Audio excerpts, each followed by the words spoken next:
चलो बच्चों, आज पढ़ते हैं वर्गमूल सूत्र विलोपनम से। कल आपको बताया गया था कि कल यह पढ़ाया जाएगा, आपको बताएंगे कि सूत्र वर्गमूल से सूत्र विलोपनम से वर्गमूल कैसे निकालते हैं। तो इसकी प्रक्रिया के लिए थोड़ा देख लेते हैं तो कैसे निकालना है। तो इसमें संख्या, अब इसमें संख्या है तो संख्या का वर्ग, तो संख्या का वर्ग। तो इसमें देखिए संख्या जैसे एक है तो एक का वर्ग, तो एक का वर्ग क्या होगा, एक होगा। फिर दो है तो दो का वर्ग क्या होगा, चार। फिर तीन है तो तीन का वर्ग क्या होगा, नौ। फिर चार है तो चार का वर्ग क्या होगा, 16। फिर पाँच है तो पाँच का वर्ग क्या होगा, 25। फिर छः है तो छः का वर्ग कितना हो जाएगा, 36।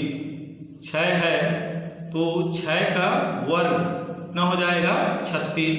सात है तो सात का वर्ग कितना हो जाएगा, 49। फिर आठ है तो आठ का वर्ग कितना होगा, 64। फिर नौ है तो नौ का वर्ग क्या होगा, 81। फिर 10 है तो 10 का वर्ग क्या होगा, 100।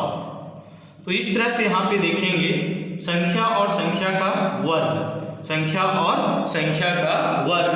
तब यहाँ पे हम देखने के पश्चात थोड़ा विचार करते हैं। तो इसमें यहाँ पे देखें एक का वर्ग क्या है, एक। तो ये इसमें देखें इकाई में क्या है, एक है। और ऐसे ही इकाई में किसका है, 81, 9। यानी यहाँ पे देखेंगे जिसकी इकाई में क्या हो, एक हो, यानी जिसकी इकाई में क्या हो, एक, इकाई में क्या हो, एक। तो वर्ग संख्या, वर्गमूल संख्या की इकाई, वर्गमूल संख्या की इकाई क्या होगी, एक या नौ, एक या नौ। फिर पुनः देखें एक का है, किसका है, एक। फिर इकाई में देखें अगर किसी संख्या की इकाई में क्या हो, चार, क्या हो, चार। तो यहाँ पे देखें किसमें है, 64 और 4, वर्ग संख्या 4 है और 64। तो इसके वर्गमूल क्या होगा, 4 हो तो उसके वर्गमूल क्या होगा, स्पष्ट है, 2 और 8, 2 या 8। फिर देखें यहाँ पे 4, इसके पश्चात है जैसे 9, क्या है, 9। तो यहाँ पे किसमें है, 49। तो इसमें अगर किसी संख्या के वर्ग की इकाई, वर्ग संख्या की इकाई क्या हो, 9, तो वर्गमूल संख्या की इकाई क्या होगा, तो क्या होगा यहाँ पे 3 या 7, 3 या 7। अब यहाँ पे देखें 6, तो यहाँ पे क्या है, 36। तो 6 है तो क्या होगा, 4 या 6। अब उसके पश्चात देखें 5 है तो क्या होगा, केवल 5 ही होगा।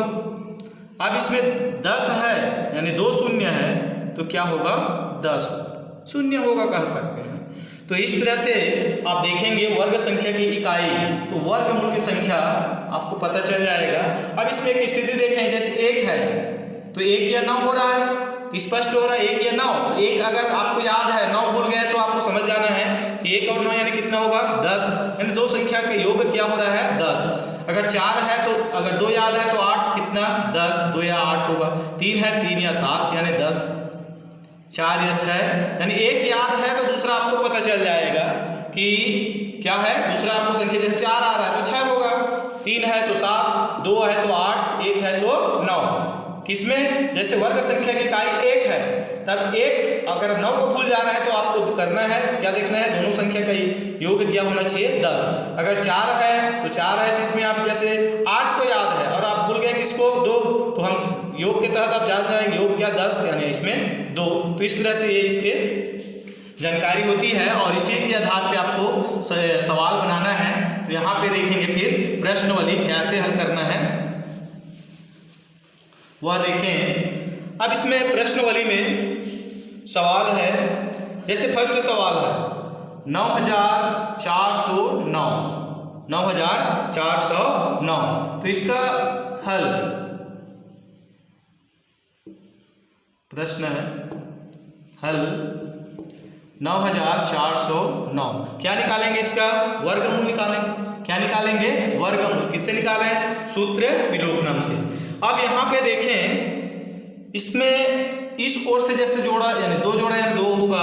यहाँ पे देखें फर्स्ट जोड़ा की इकाई क्या है? 9। क्या है? 9। तो 9 है तो उसमें क्या है? 9 है तो क्या होता है? 3 या 7। क्या होता है?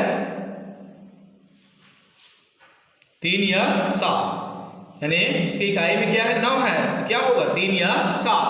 वर्ग संख्या की इकाई क्या होगी? 3 या 7। तो देखेंगे, चूंकि वर्ग संख्या की इकाई में 9 है, अतः वर्गमूल संख्या की इकाई क्या होगी? 3 या 7। यानी 2 उत्तर आ रहा है, एक 3 हो रहा है और दूसरा 7। अब यहाँ पे देखें शेष संख्या क्या है? 94। कौन से वर्ग संख्या के करीब है 94? कौन से वर्ग संख्या के करीब है 94? तो इसके लिए भी आप देखेंगे तो यहाँ पे देखें, पहला तो स्पष्ट हो जाता है 3 या 7 होगा, लेकिन यहाँ दूसरा देखते हैं 94 शेष है तो 94 कौन से वर्ग संख्या के करीब होगा? तो 9 नियम क्या होता है? 81 होता है। 9 नियम 81। अब यहाँ पे देखें 10 दहाम क्या हो रहा है? 100, यानी अधिक हो रहा है, अर्थात क्या होगा? 9 होगा। क्या होगा? 9। शेष संख्या 94 9 के वर्ग के करीब है, अतः वर्गमूल के दहाई का अंक क्या होगा? 9 होगा। 9 होगा, अर्थात वर्गमूल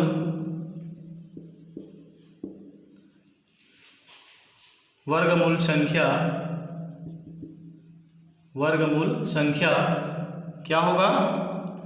93 व 97।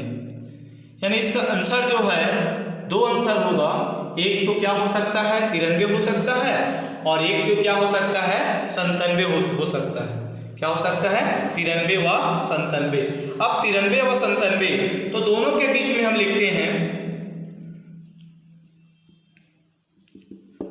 93 व 97, तो दोनों के बीच क्या है? दोनों के बीच की संख्या 95। तो दोनों के बीच की संख्या क्या है? 95। 95 का वर्ग हम लेते हैं एकाधिक पूर्वें से, तो 9 दहाम 90 और 25। तो ये क्या हो रहा है? कम हो रहा है। क्या हो रहा है? कम। लेकिन ये क्या है? अधिक है, अर्थात इसके आंसर क्या होगा? इसको हम मान्यता देंगे 97 को। किसको देंगे? 97। अतः इसका वर्गमूल क्या होगा? 97 होगा, क्योंकि इसके बीच क्या है? 95 है, तो 95 का एकाधिक पूर्वें करते हैं तो उसका वर्ग क्या होता है? 9025, जो कि इससे क्या है? कम है, अर्थात कम है, तो इसका आंसर क्या होगा? 97। 93 होगा क्या? नहीं होगा। तो ऐसे ही आप सवाल इसमें बनाएंगे तो शेष प्रश्न आप हल कर सकते हैं। तो बनाएंगे, अगर नहीं बनेगा तो पूछ सकते हैं, तो वो प्रश्न फिर आपको फिर बताया जाएगा। धन्यवाद।